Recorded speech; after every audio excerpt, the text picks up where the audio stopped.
Welcome to the Triple D Podcast, Donuts, Disability, and Discourse, where host Michael Leiner talks to the best in the business about community, impact, business, and donuts. Here's your host, Michael Leiner. Welcome to another episode of the Triple D Podcast, Disability, Donuts, and Discourse. I have a guest that I'm excited to sit down with. Frankly, we always say to each other all the time, we need to get together, we need to talk. We've been doing it for 15 years, But I don't see you enough. Aaron Minc is here today. Aaron is my oldest friend in Ohio, one of my oldest friends in Ohio. I met him my first year of law school. And Aaron has a very interesting law practice that he wouldn't have seen coming years and years ago. And I'm going to let you just kind of introduce yourself, and then we'll chop it up like we usually do. Sure. So, Aaron Minc, I've known Ari now for, as he said, 15 years, and good friend, absolutely. Good to see you. We do always talk about getting together, but so I'm just a kid from Akron, Ohio. You and LeBron. Yes, you and LeBron. Very, apt analogy, right? And the Leverts. Yes. The Leverts. Yes. I'm an online defamation attorney. What does that mean? So that means that my firm deals with online defamation, harassment, and sextortion, and dick pics. I always like to throw. Are you creating the sextortion and dick pics, or are you helping people get out of that situation? Give us a fact pattern. So the easiest way to talk about what I do very broadly is that if something is causing pain to you on the internet, either personally or professionally, enough so that you would want to spend money to stop that pain, be it shame, embarrassment, damage to your business through an online article, a bad review, you're being harassed, stalked, extorted, really anything. It's like the internet, right? There's a good chance that that's what we can help you with. Yeah. So very, very broad strokes. That's what we do. And we're not the ones causing the pain. We're the ones coming in to help remedy the situation. And what's unique about what you do, tell me if I'm off base here, is, and it's funny because our careers have just kind of been parallel in different directions. Yeah. In the sense that both of us started within firms doing, and just kind of found a niche that we really wanted to focus on and grew off and expanded. But your practice, like mine, has become national over the last several years. You're helping people all over the world. Yeah. I mean, mainly in the U.S., but we do pick up some national stuff. I mean, it is kind of crazy. We both graduated law school from the same school at the same time. Yeah. And we both had a very clear and firm idea of what we wanted to do. You wanted, and I remember this very clearly. I wanted somebody to pay me money. Yes. No, but you wanted to be an employment lawyer. I wanted to be an employment attorney. You wanted to be an employment attorney. You remember that? Yeah, absolutely. And we would meet. I still remember wanted to meeting. Do business litigation, and I wanted to be a business litigator, and we were both just shit out of luck with the economy, right? And crazy, man, and freaking desperate to find something, and then we both just fell ass backwards into what our current professions and career trajectories are. Let me ask you a question. So we're stepping outside of law now, which is my favorite place to go with people. Yeah. Is there something now I've heard stories about you. Okay? I'm talking back Adam Morris. Okay? Oh boy. I'm going or other friends of yours, Dan Richards, other friends of yours going back to your youth. Oh boy. I've heard stories about you. You've been a hustler, a business guy, even before you started a law firm. I've heard stories about you like selling things out of your trunk to the point where the trunk of your car would be dragging along the road because it was weighed down when you were driving in high school. It's true. But no, my entire life, I've always been an entrepreneur. I've always had the entrepreneurial mindset. I was slinging magic markers and lollipops and whatever else when I was in second grade and third grade and candy and long before I even knew what business was doing car washes. And it's kind of strange. I never intended to ever go to law school and be a lawyer. I didn't know that. What did you think you would be? I always wanted to own and run a company, and I was an entrepreneurial minor in college, and then for some reason I decided to be a finance major, and I hated it. And I didn't know what I was going to do. And I was talking to all these entrepreneurs that they brought in, and they're like, "Why don't you just, if you want to go to law school," which I was thinking about just a little bit because it can help. They're like, "Definitely do that first before you go and you start a business." And then I went to law school, and law school kind of changes the way you think, and you're spending all this money, and I was working my tail off, and along the way, I just totally forgot that I wanted to be a business owner. And by the time I graduated, all I wanted to do was just be a lawyer. I eventually came back around and found my original calling. Karma found a way of making sure it found me. And it's interesting. And tell me if this has had any influence on you. And I feel like we talked about this 15 years ago or more. That's been how long. But the similarities in our lives even go back further before we knew each other, just in the types of houses that we had. Our dads had the same job with very different companies. Our dads were both general counsels for large national companies. And I went to law school because I always saw my father doing well and thought, oh, okay, I'm just going to follow that ticket. Did you ever have that, or did you always know from the beginning, I have no interest in that. That's not influencing me. I just want to go to law school eventually, or I want to. I never took it off the table. Yeah. I'll put it that way. Yeah. Is it off yet? Yeah, right. But it was never the goal to become a lawyer. Right. Until after I got to law school. And then all of a sudden I was like, yeah, I'm going to be a lawyer. Like, that's what you do with a law degree. Yeah. Yeah. And what's interesting, and we have very different practices. Right. But when I went to law school, my goal was to provide and find a way to be successful financially. Yeah. But then even once I made it, let's say, at this point I found that I fell in love with what I do so much that if the money disappeared, I would still want to do the same thing that I'm doing. Do you ever think that about what you're doing? I mean, tell me about the passion that you have for what you're doing every day. Yeah, I mean, I think everybody wakes up some days and, you have your days, right? But, no, I have a tremendous... Tuesday through Thursday for me. Right. I find tremendous amount of satisfaction and purpose in just doing what I'm doing, and I wake up with gratitude for that every single day. I know that I'm just the type of person where I don't think I could work for somebody else at the end of the day. So if I wasn't doing this, I would be getting after something else. Like it's one of these things where I've realized like I'm probably never going to retire. I might work a little less, but they're going to have to drag my ass off the court. Like I enjoy a little bit of struggle, and hardship because of the discipline that requires you to get over that mountain and get to whatever you're trying to achieve.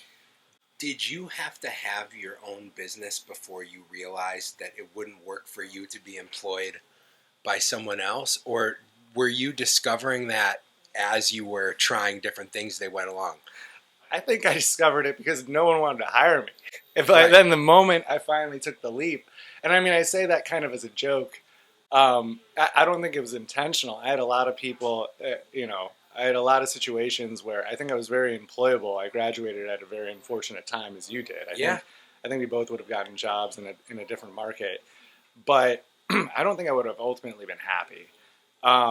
And I think that if I would have, that ultimately, like I would have, I would have found my own way one way or the other sooner rather than later. I remember, and it's funny, it takes me back because I remember kind of going through this at the same time as you, where you were working for, towards the end of law school, you were working for a firm that you kind of expected to make you a job offer. Remember, I was working for that large labor and employment firm downtown that I thought would turn into a job. And then the economy made them decide we're going to hire 5th and 6th year associates for the same price as Yeah. a new grad. Yeah. And then we actually had one of the early guests on the show is Dave Nager, who was my first boss. It's still my friend, mentor. Yeah. And he confirmed what we just spoke about. He said on our podcast, yeah, it became clear pretty quickly you weren't going to stay here too long. Yeah. Yeah. You know, it's kind of funny. Like, it was like a flip switch. Like, I tried to put off, especially in law, when you come out, you're terrified to actually practice law. You get trained up to be a lawyer, but law school scares the shit out of you when it comes to being an entrepreneur, taking risks, and doing the things that you need to do as a business person. And the last thing you want to do is go out there into the world and practice law and screw up and ruin your whole career and reputation. And all you want to do is find someone to work with that can show you the ropes, let you do your thing so you can learn how to be a good lawyer. And you want to be afforded that opportunity. You want to make some money also in the process, obviously. What was crazy for me was the moment, so I put off the decision to really do my own thing as long as I possibly could. It was like the moment I decided, and I was like, you know what, screw this. I'm just going to do it myself, which was probably well overdue. Like the moment I flicked that switch, it was like all of a sudden it went from like struggling to find people to like let me have a job to everybody wanted to work with me. It was like I couldn't bat people away fast enough. And it was like, whoa, like, you know, now I'm super busy. Now I can't turn people away fast enough. You know, it's like this weird dichotomy, you know. So a question that I ask a lot of people that I think maybe you just answered is, are there lessons that you learned later that you wish you learned earlier? And it sounds like for you that would be, I should have just done my own thing. I should have realized my strengths and my weaknesses and said, I can do this, and once I do this, I will thrive at it because I love it and I care about it. No. I have no regrets about any of that. Like, I think I needed that. That made me super hungry and relentless, and I think that I needed that. Without what got you here, do you think? I mean, without working in a few different firms. I mean, and there was even a period of time where, and I think we haven't done enough to like set the stage for how successful your practice has been. Like in that internet reputation world, I mean, Minc Law has become the firm nationally to work with in that space. So we're not just talking about like a Cleveland law firm or even an Ohio law firm. Sure. But, as far as I watched you work for a law firm and then kind of be a part of a law firm and then almost of counsel to a law firm, and then you just said, I'm done. You took that beautiful office space and you've just been running with it for. Yeah. It's kind of weird. I was with a firm. I was hired originally out of school. Oh, I had a couple of temporary jobs that I was stringing together for a year or two, working part-time at under a general counsel in a couple places. But after that, I found work with this upstart law firm, and it was a neat what you kill kind of place. Yeah. So I was very much relying on my own efforts there. It wasn't really salaried, right? Yeah. So it was very entrepreneurial out the gate. It was business law. I was generating my own book of business as a second-year attorney. And, it's like from there, when I left there, I went to another firm and was of counsel and wound up in a very fortunate situation. I could have gone to a big law firm at that point. I had an offer to actually, it was a partner track position, working right underneath a practice group leader. He's like, I want you to be my mini-me. I want you to go at it. It was for a salary that I'd always wanted and a position that I always wanted out of law school. I got another offer just like, hey, we're just going to let you do your own thing. We'll give you some resources and then you can run with them. And I took the latter. So I was with a firm, but I wasn't salaried. I was an independent contractor. They just gave me some office space and a computer and paid my insurance, Right. essentially. And then, but it was really lucky. It was they treated me very well, and essentially I grew to the point and was doing so well. I needed more resources. They were satiated. They were happy. They were content. They were like, "You're killing it. We're killing it. We're doing great. You know, what's the problem, right?" Yeah. And I wanted to kill it more. So eventually, I got to the point where I moved on to the next firm. I said, "Thank you. It's been great, but I need a better opportunity to continue to grow." And wound up at the second firm, which also treated me really, really well. I was very fortunate to be there. And it was the same thing. I tore it up. In a year, I doubled my practice. Yeah. And then moved on. And then, it was the exact same thing. I then went to them and went, "I'm working like 80 hours a week. We're killing it. I need resources." And, they're like, we're happy about all this, but, like, we don't want to outlay more money. We like what this is. And, they're like, "What, you can invest in it if you want to grow." And I was like, "Well, if I'm putting my own money and doing that aspect of it, why am I not starting my own firm at that Right. point?" And that's why I took the plunge. So, but I was pretty much always, like, I was kind of like this ancillary item on these firms. It wasn't Yeah. like I was always supporting myself. They were never providing me any work Yeah. or anything like that. But it was a very good, mutually beneficial relationship. Where do you go from here? So you've kind of positioned yourself really well in your niche area, and it seems like there's always you're growing. It's more. It's bigger. How do you get there? Where are you trying to get to? Are those questions that you ask yourself? Yeah, I think that what I'm all about right now is my business and growing my business and investing in my business. And for me, the practice of law was great, and it's an incredibly difficult way to make a living. It's a very hard job. It's very stressful. It's very demanding. It's very difficult to do it at a high level.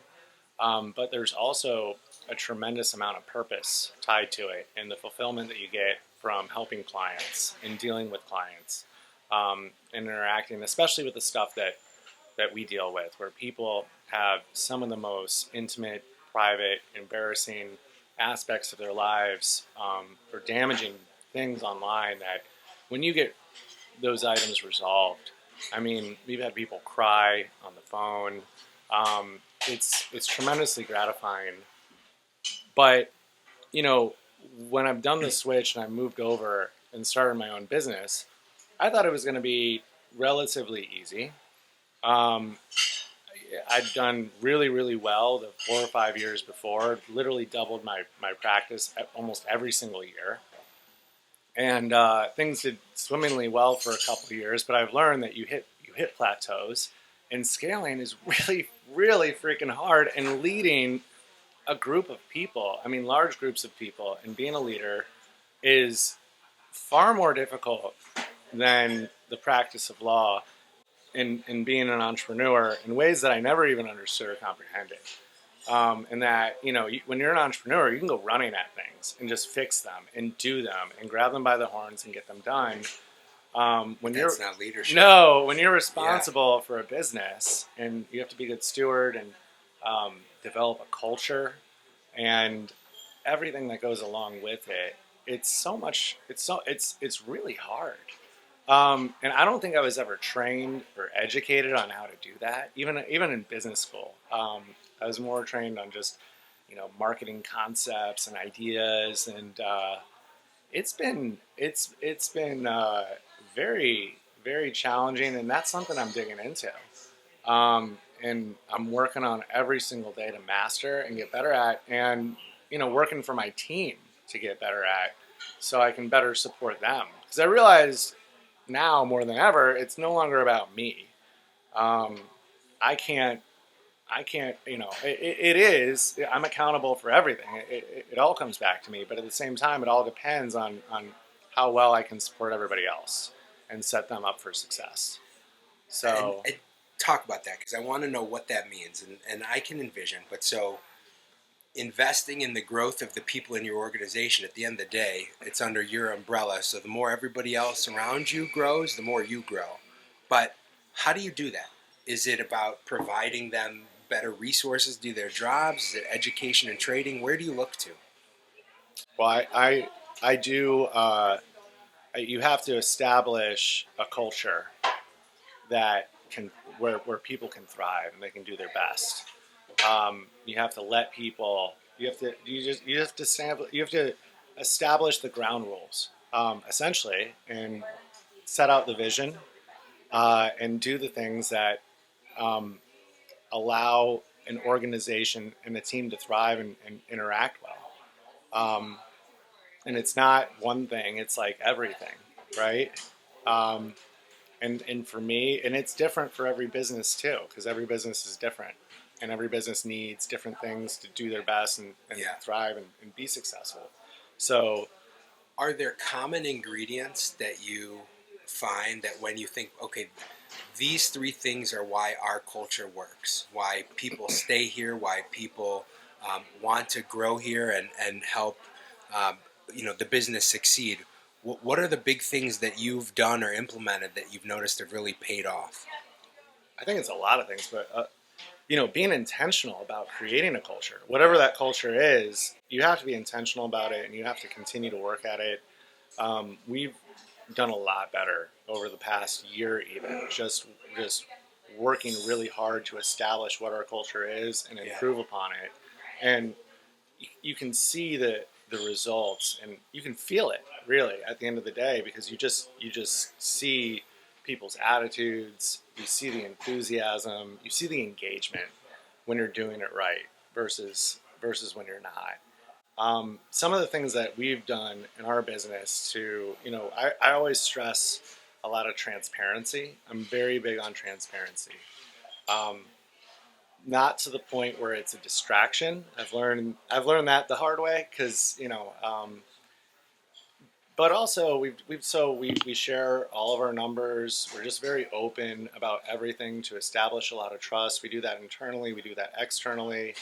Um, we have gone a long way in uh, putting together core values, involving people.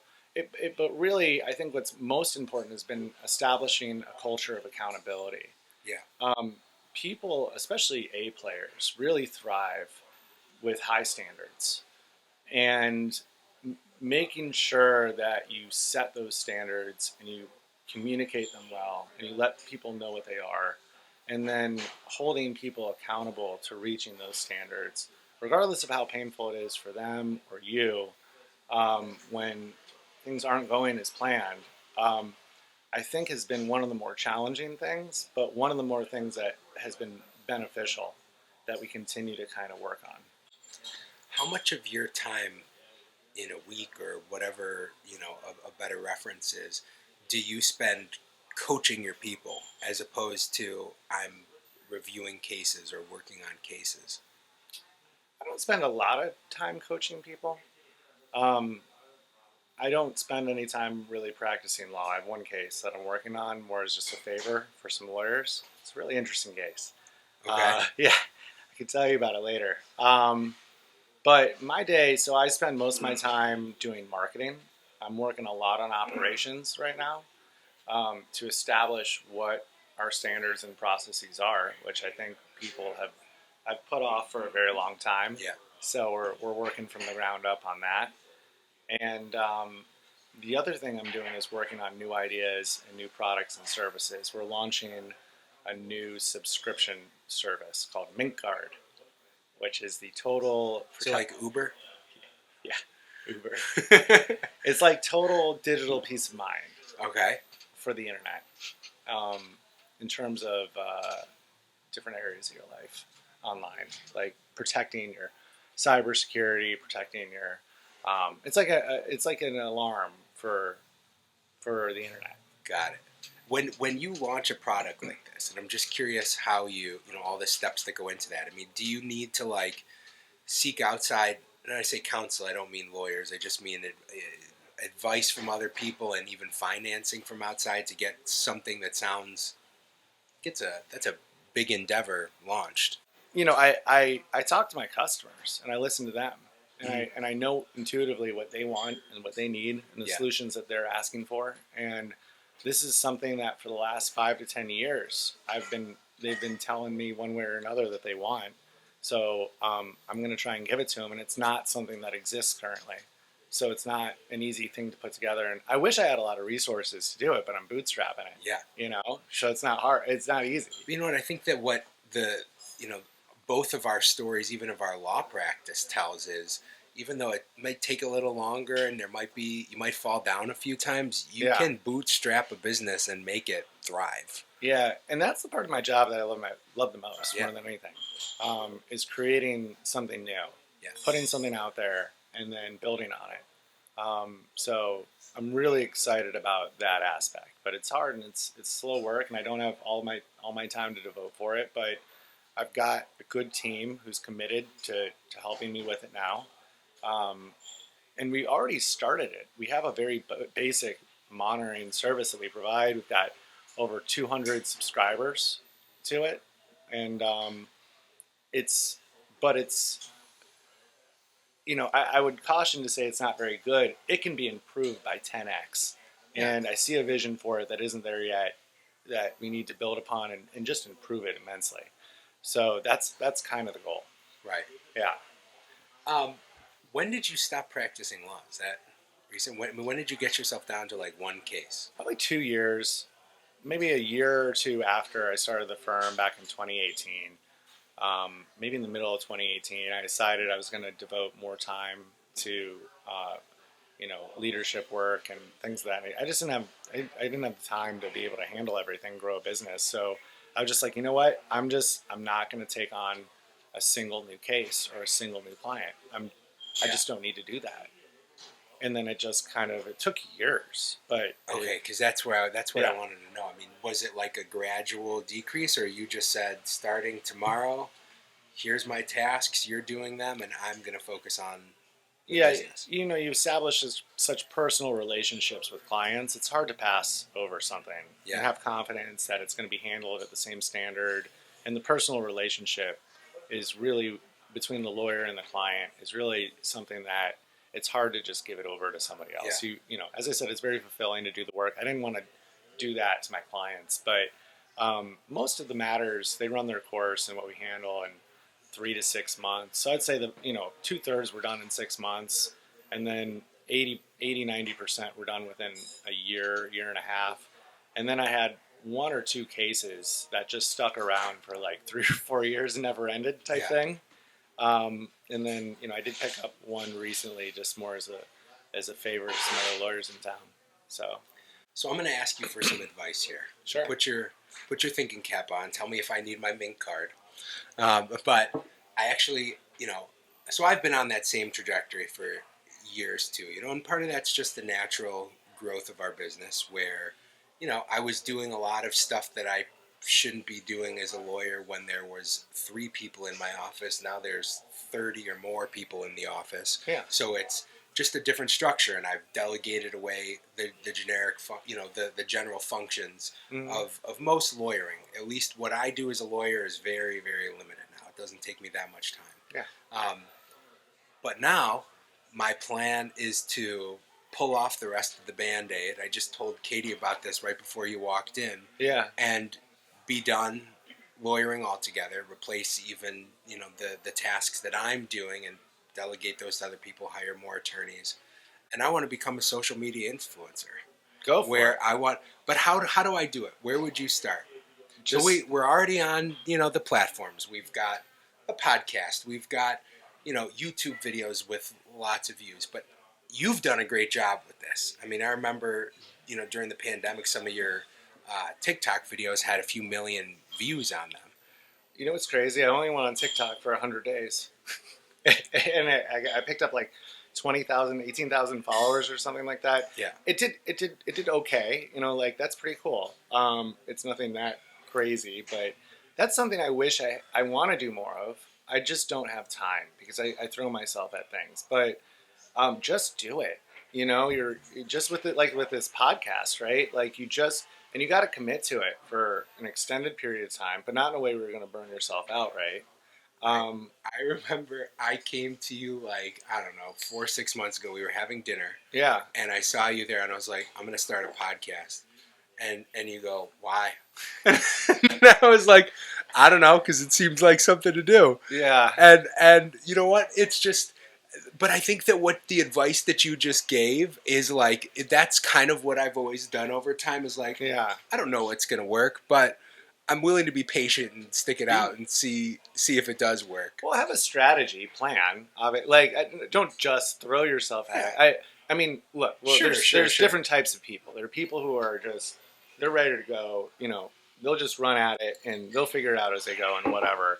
And then someone like myself, I'm more of like a fact finder. Yeah. I go out there and I got to learn everything about it first, or I got to learn everything about it to the point where, all right, now I'm seeing the same thing. I feel somewhat, you know, knowledgeable on the subject, and then I'll throw myself at it, right? So I maybe take a good few months. I plan it out. I try to plan a process, knowing that it's going to fall apart as I actually start doing it. Because once you start doing it, like however you thought you're going to do it, never works out.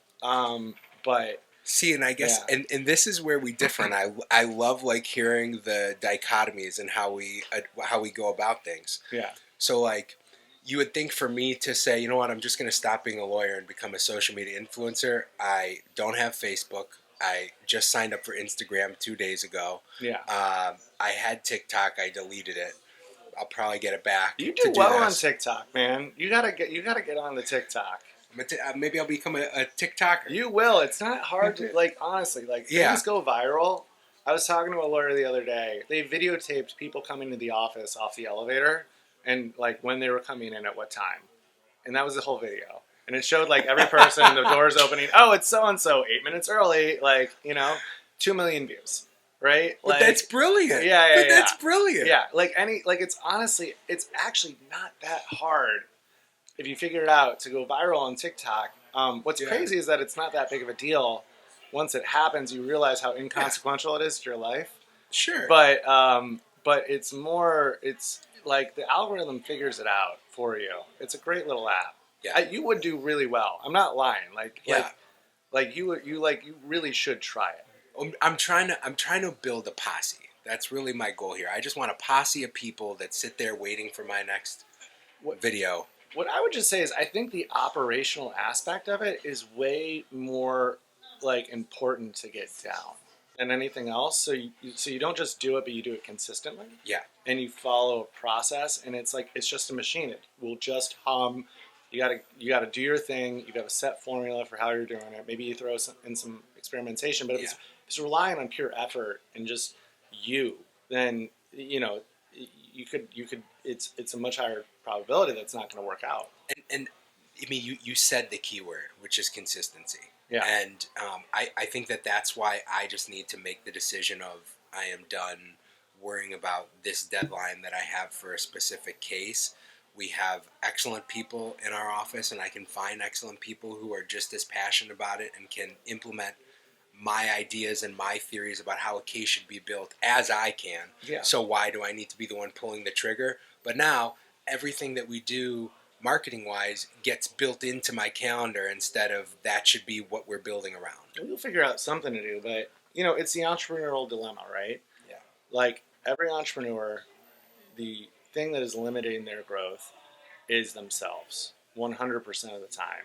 It's their inability to think that someone else can do something as well as they can, or that they can't hand something off, or they're too important to do X, Y, or Z, and that they don't realize is that they're the limiting factor to their own growth as a business person.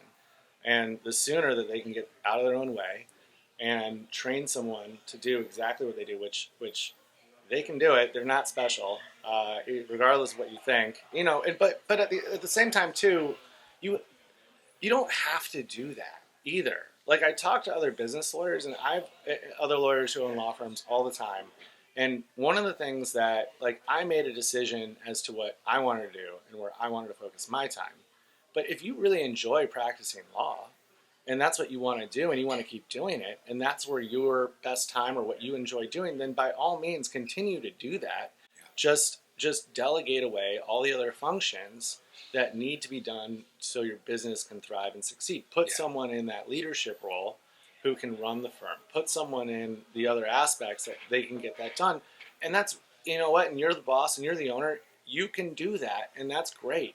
That doesn't have to limit what you do. If that's what you enjoy, that's great. You know, but you can't do it for the mindset that everyone else is incapable and you're the only one, right? Right. You know? Oh, yeah. And that's why I think delegation has been a skill that it wasn't easy for me at first, but I've had to do it. And you said, to me, being successful isn't about necessarily having a certain amount of money in your bank. It's about being able to do what you want to do, when you want to do it, with the people that you want to do it with, where you want to do it. Yeah. And I've done a pretty good job of making it so, at least when it comes to my involvement as a lawyer, I'm only doing the piece I want to do now. I don't do the parts that I hate, because there's people who like doing the things that I hate, so they would do a better job of it than me. Now I'm almost ready to just shut off that faucet and try something new and see if I like something else better, different. Yeah. We'll see where it goes. Well, I'm happy to give you some pointers. All right. Especially if you're going to jump on TikTok. I think I'm hearing a part 2 of this coming up. Now is the part of the podcast where we make Liam and Spencer and Eliana and Dylan jealous, because this is the Disability Donuts and Discourse podcast. We got that second D. We're here today at Rising Star Coffee on Lee Road in Cleveland Heights, but I stopped on my way in at Goldie's Donuts and got us some chocolate honeydew donuts. Let's cheers. To delicious donuts and a great future. It's been fun. Sir. I'm excited to watch us both continue on exciting paths. Let's try them. Cheers, sir. That's very good. Honeydew. A+. What do you think? A+? I like it. All right. Aaron Minc, thank you for being a guest. Thank you for being my friend for so long. And lovely time. Thank you. Thanks for listening to the Triple D Podcast, Donuts, Disability, and Discourse. Rate, subscribe, and tune in next week for more Discourse and Donuts.